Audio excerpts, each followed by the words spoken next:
आपने इस महत्वपूर्ण विषय पर नियम 56 के अंतर्गत इस संक्षिप्त चर्चा के लिए सदन को अवसर दिया है। मैं धन्यवाद देता हूं उन सभी माननीय सदस्यों को जिन्होंने अपने अनुभव से अपने विचार यहाँ पर रखे।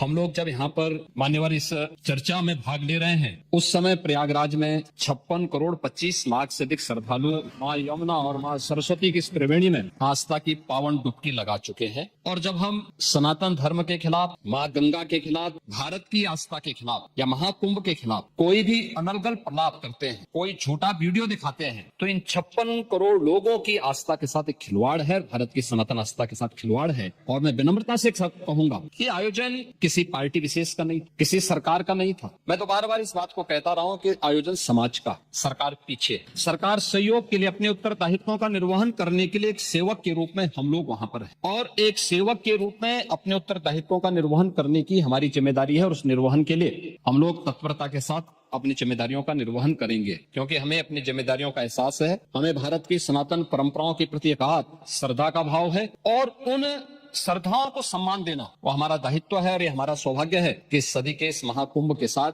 हमारी सरकार को जुड़ने का अवसर प्राप्त हुआ।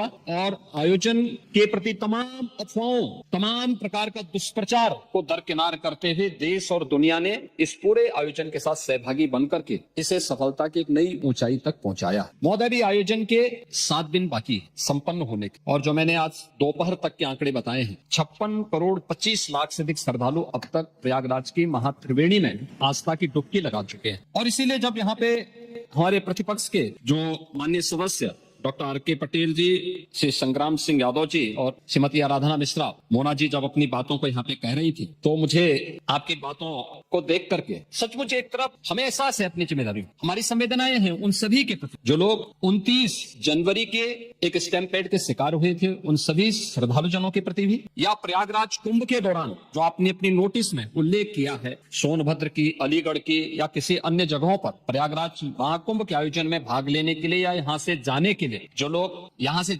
प्रयागराज महाकुंभ में महास्नान के बाद वापस जा रहे थे, सड़क दुर्घटना के शिकार हुए हैं, उन सबको हम श्रद्धांजलि देते हैं। हमारी संवेदना उन परिवारजनों के प्रति है। सरकार उनके साथ खड़ी है, हर संभव सरकार उनको मदद भी करेगी, लेकिन इस पे राजनीति करना कितना उचित, प्रश्न यही है। और इसीलिए मैं आपसे कहना चाहूंगा, जब आप अपनी बात कह रहे थे, मैं धन्यवाद दूंगा मान्य सदस्य श्री मनोज पांडे जी को, जिन्होंने उन अफवाहों की ओर ध्यान भी दिया, कि उल्लेख किया कि काहिरा का वीडियो लेकिन महाकुंभ के साथ जोड़ करके दुष्प्रचार किया जा रहा है, नेपाल का वीडियो महाकुंभ के साथ, झारखंड की किसी घटना को महाकुंभ के साथ, या देश के अंदर के किसी अन्य दुर्घटना को जूसी के साथ जोड़ करके दुष्प्रचार करके अफवाह फैलाने का जो कार्य हो रहा था, कौन लोग थे। और इसीलिए मैं कहना चाहूंगा कि बड़ा हसीन है इनकी जवान का जादू, लगा के आग बहारों की बात करते हैं। जिन्होंने रात में चुन चुन के बस्तियों को लूटा, वही नसीबों के मारों की बात करते हैं। महोदय, ये उर्दू नहीं है, ये सब हिंदी। आपको मैं बताना चाहता हूँ, आपको मैं एक और बात बताना चाहता हूँ जो अभी नेता प्रतिपक्ष कह रहे थे। जब उत्तर प्रदेश की स्थानीय बोलियों को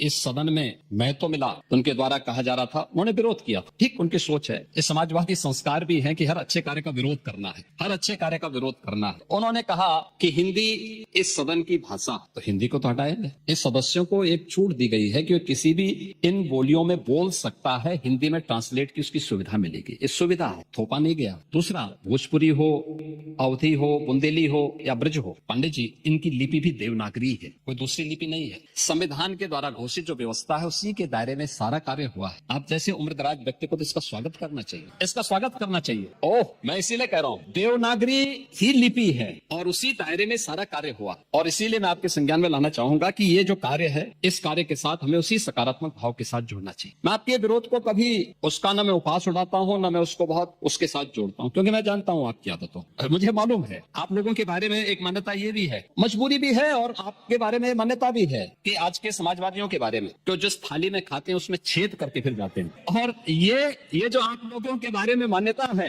उसी के बारे में मैं आपसे कहना चाहूंगा कि महोदय, जब हम महाकुंभ के बारे में चर्चा कर रहे हैं और ये आयोजन, नहीं आपके बारे में इसलिए बोल रहा हूँ, मैं आऊंगा उस पर भी, मैं उस पर भी आऊंगा, भी उस पर भी मैं आ रहा हूँ। जब एक महाकुंभ का विरोध पहले दिन से कर रहे थे महोदय, मैं एक एक करके इनके बयानों को यहाँ पे उद्धृत करना चाहूंगा। और पिछले सदन में भी मैं याद दिलाना चाहूंगा, जब हम लोग यहाँ पे इसी सदन में आए थे तो महाकुंभ पे चर्चा, उस समय महाकुंभ की तैयारियां चल रही थी और चर्चा के लिए एक दिन निश्चित किया गया था। आप लोगों ने सदन नहीं चलने दिया, सदन नहीं चलने दिया। अच्छा होता महाकुंभ के पहले सदन में पूरे दिन भर की चर्चा, हम उस व्यवस्था के बारे में चर्चा करते, आपके अनुभव का लाभ लेते, लेकिन आपने चर्चा नहीं होने दी। लेकिन पहले दिन से ये चर्चा, पहले दिन से ये अफवाह और इस प्रकार का दुष्प्रचार आपके द्वारा निरंतर होता रहा। आप याद करिए, समाजवादी पार्टी के राष्ट्रीय अध्यक्ष ने महाकुंभ आयोजन के पहले इस बारे में कहना शुरू किया कि साहब इतना पैसा और इतना विस्तार देने की आवश्यकता क्या। उनका बयान कि हमारी सरकार से अपील है कि बहुत सारे बुजुर्ग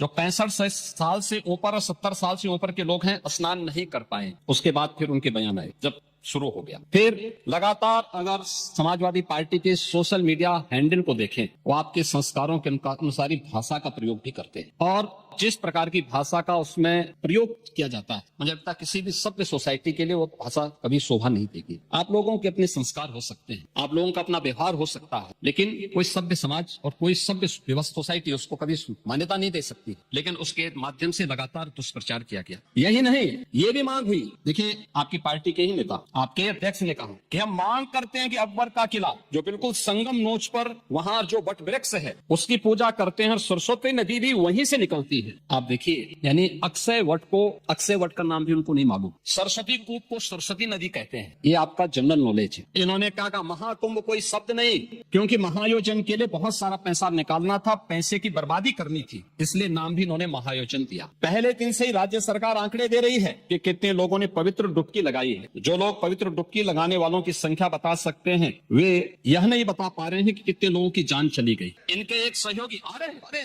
चिंता मत करिए, एक प्रश्न का उत्तर देंगे, थोड़ा पेशेंस रखिए। देखो, आप बोल रहे थे, मैं बहुत शांति से सुन रहा, बहुत शांति से। आप ही के एक सहयोगी श्री लालू यादव जी कह रहे हैं, अरे ये सब कुंभ का क्या कोई मतलब है, फालतू का कुंभ है। यानी सनातन धर्म के इस महायोजन को फालतू उनको दिखाई देता है। और इनके एक और सहयोगी उससे भी 2 कदम आगे आकर के कहती हैं कि महाकुंभ मृत्यु कुंभ में बदल गया है। ये क्या है? मल्लिकार्जुन खड़गे, कांग्रेस के नेता अध्यक्ष, कहते हैं कुंभ भगदड़ में हजारों लोग मारे गए।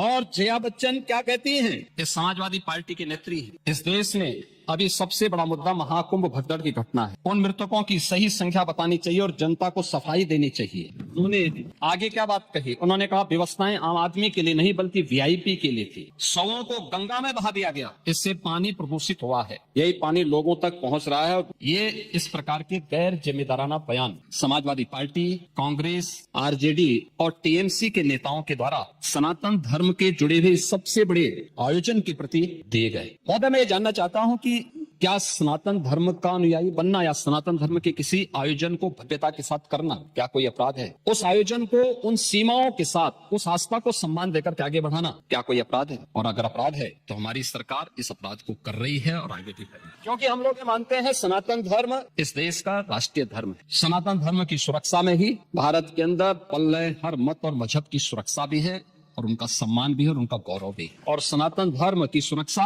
विश्व मानवता की सुरक्षा की गारंटी भी है। और उसके इतने बड़े आयोजन के साथ भेदभाव तो किसी के साथ नहीं हुआ। प्रयागराज महाकुंभ में क्रिकेटर मोहम्मद शमी ने भी स्नान किया। मुझे याद है, हर जाति मत और मजहब के लोग अगर आए हैं श्रद्धाभाव के साथ तो उन्होंने आस्था की पवित्र डुबकी भी लगाई। हाँ, अगर कोई चढ़ाने के लिए आया है तो वहां पर उनको वैसे दुत्कार करके भगा भी दिया गया, और ये होना भी चाहिए। और इसीलिए मैं इस बात को मानता हूँ, आप लोगों ने जो बात कही हमें ये सब बुरा नहीं लगता, इसलिए नहीं क्योंकि हम जानते हैं आपकी प्रवृत्ति है, क्योंकि हम लोग इस बात को मानते हैं कि संक्रमित व्यक्ति का उपचार हो सकता है, संक्रमित सोच का उपचार नहीं हो सकता। उसका कोई उपचार नहीं, वो अपने आप ही टूटता रहेगा। और इसलिए इस महान आयोजन को करने का अवसर हमारी सरकार को प्राप्त हो। और मेरा ये मानना है कि महान कार्य को 3 अवस्थाओं से गुजरना पड़ता है, याद रखना, उपहास से, विरोध से और अंततः स्वीकृति से। और स्वीकृति का इससे बड़ा प्रमाण क्या हो सकता है कि समाजवादी पार्टी के राष्ट्रीय अध्यक्ष भी जो शुरू से विरोध कर रहे थे अंततः चुपचाप जाकर के डुबकी लगाए।